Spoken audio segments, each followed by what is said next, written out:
Not exactly how I wanted to start this video off, but seems to me somebody egged my car. And this probably would have happened while I was at work. So for whoever did that, you suck. First of all, I'm sorry that my white GTI offended you in any way. But get over it. It's not okay to vandalize people's shit. And back on with the video. Like, comment, subscribe. If you're new here, my name's Austin. Welcome to the channel. And let's roll. So this video is going to be how to fix your radiator issue if you have one on a MK8 GTI. I got a couple comments requesting that I do an actual DIY how-to video on this issue. And so let's jump into it and get started on that. So we won't be able to pull all the way in, obviously, because there's stuff being painted here. Also, news on the Datsun, probably next video. Partially good, partially bad. Let's pull you in and show everybody what they want to see. So I am currently sitting at 5,500 miles, and I will give you guys a review on how it has been to own this car for 5,000 miles. Kind of a long-term little peek at what it is, if it's something I still am glad that I bought or not. But we are going to pull this car in, and I'm going to show you guys how to actually fix your radiator. Obviously this isn't like a super permanent thing. Like, it definitely could be, but if the dealership ever comes out with a fix for it, I still recommend probably going and getting that done. First step's gonna be pop the hood. Next, you're going to have 4 T25 Torx bits. 1, 2, 3, and 4. And what that's going to do is allow you to pull this top piece off, and then the piece underneath it that connects to the airbox. Now that I've gotten both of these top ones loosened, we can go ahead, come back here. There's a little clip right here. Pull that up, and then this will just slide on out like so. This next bit is a bit goofy. You're gonna have a clip right here, and then it almost looks like a puzzle piece along that bottom. And what you'll do is you'll unclip it in the back and then on the side, and then these two will separate and the back piece will just slide right on out of the airbox. So I'll show you real quick.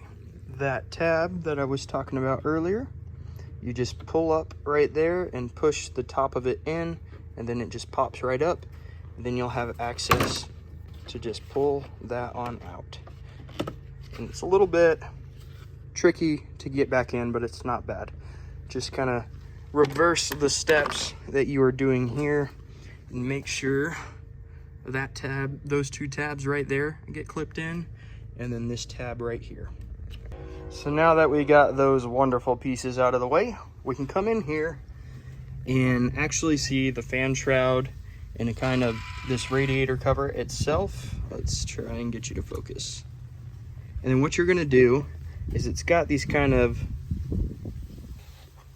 what's the opposite of a recess?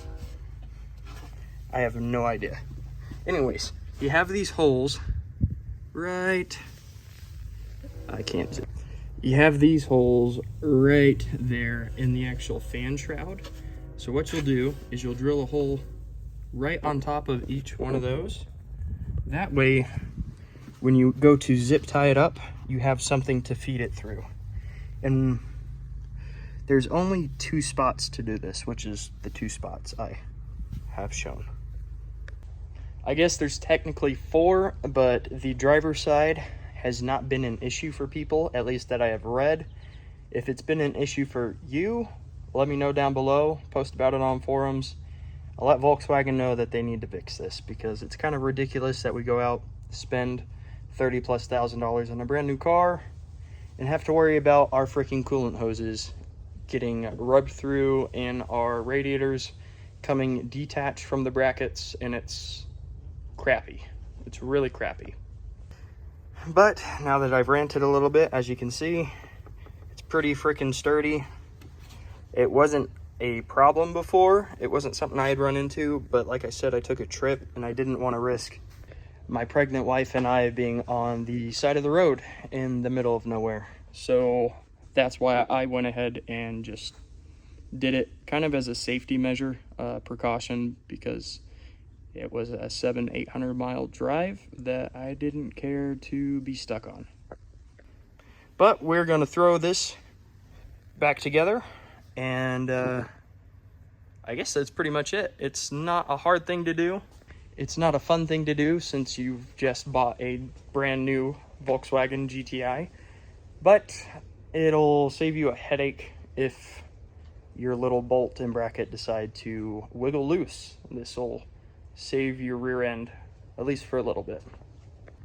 I do still recommend checking your radiator. Like, say you're getting gas and you do your regular oil check, you pull the dipstick, you check all your other fluids that you can while the car's hot, obviously not coolant, but while you're checking those fluids and you are filling up, go ahead and just take a look at your radiator, take a look at all your cooling components, make sure things aren't leaking, things aren't being rubbed through, and that'll also help prevent this problem, is if you can catch it before things go wrong. So without further ado, like, comment, subscribe, and I will see you guys next time. If you have any more video ideas or anything you'd like to see on the Mark 8, maybe you want to see something on the Datsun. Datsun videos don't do terribly well, but that's kind of where I started, and that's my passion. I do love GTIs as well, but the old Datsun cars are what got me into it. So yeah, anything you want to see, by all means, comment down below. I respond to everybody, and I will catch you next time. Peace.